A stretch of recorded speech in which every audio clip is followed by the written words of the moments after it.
Ah, feels good to be back.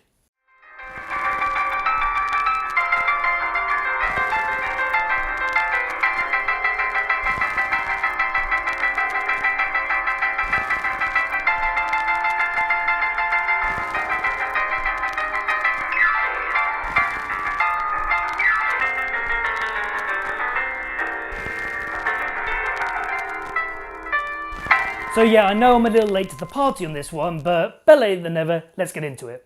So Rogue One is not part of the new trilogy of episodes 7, 8 and 9. It's its own self-contained story, but set in the Star Wars universe. Rogue One is set just before the events of A New Hope, and it's about how the rebels got hold of the Death Star plans. Now, they said when they were making this film that they wanted to make it more of a war movie than a sci-fi, and they did that to some extent. This definitely feels set during a war, but I wouldn't necessarily call it a war movie as such. I'd still definitely call it a sci-fi movie. Though it is more war-y than any other of the Star Wars films, it is definitely a lot more gritty, which is good. It kind of gives it its own identity and personality, and maybe you can respect the film a lot more. And the action scenes are really good. It does feel a bit more like a battle sequence, and the CGI is absolutely fantastic. I don't know how they did this, but they managed to make the actors look exactly like the actors from the original film in the 70s. And that helped to really draw you into the story and forget it was a film.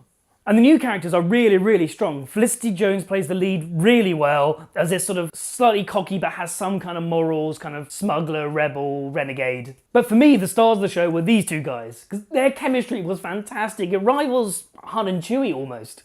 I actually want to see another film about what these guys were doing before the events of this film. So I'd like to see a spin-off prequel of a spin-off prequel. They must have been doing something right then. There were a few drawbacks to this film. One was that the script at times could get very clunky, especially in the beginning. And there's one part where... I won't spoil it by saying what it is. At one point in the middle there is a pun.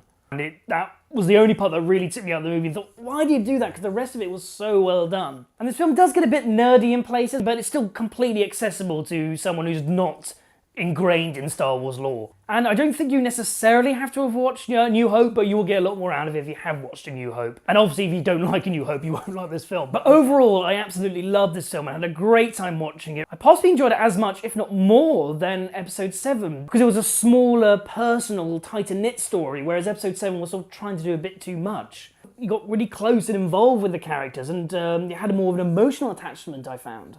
So, to the Fraspel Films 5-phrase finale. It's been a while since I've said that. So Rogue One had a personal, gritty, emotional story, great characters, good acting, superb effects and action sequences, though the script was kind of clunky in places.